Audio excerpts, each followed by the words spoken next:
Secondo lei l'Africa paga un caro prezzo sugli errori delle grandi potenze?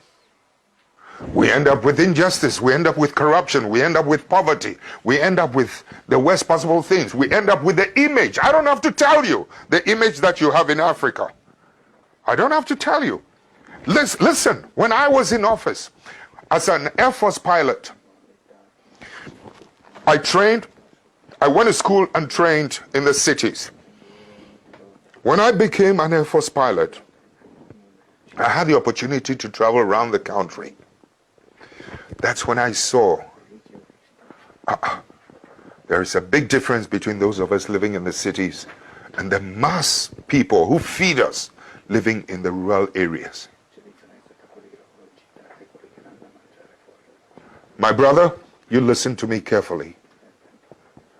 The water they drink in those rural areas is such that the water you use to flush your toilet, the water we use to flush our toilet in the cities is much cleaner than the water they drink in the villages. No clinics, no hospitals, etc. No headache, no needles to even sew their clothes. That's when I began to see the parasitic relationship between our cities and this thing. I mean, I've seen too much injustice in my country when I decided enough was enough. When some of us began to decide that something has to be done about it. When we emerged into political office, you know something? Electricity used to be limited to only 27% of the country. In the shortest possible time, we were able to, with Italian assistance, we were able to extend electricity from 27 to almost 87% of the rest of the country.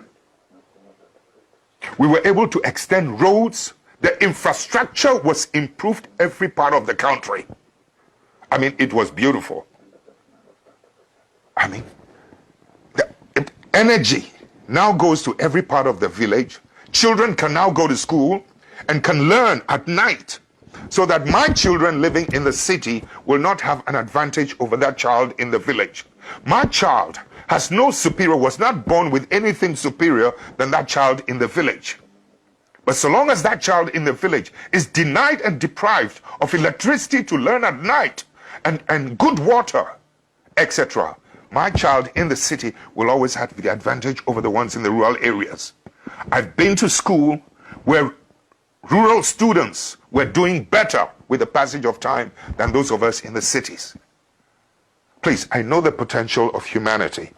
So when you're talking about the effects of some of these things, sometimes, you know, these superpowers must learn to accommodate and to live and to accept patriotic leadership, patriotic citizens.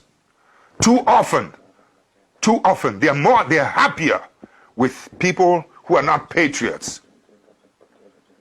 But you in Europe, excuse me, don't get angry, you never seem to know the role that some of your bad businessmen, you have good businessmen, and I respect them, but some of your bad businessmen are always doing bad things on our continent. And it's our people who suffer.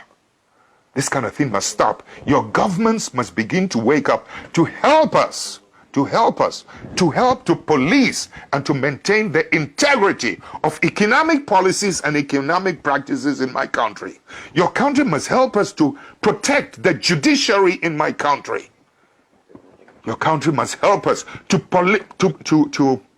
police and to monitor and to protect the political integrity in our continent.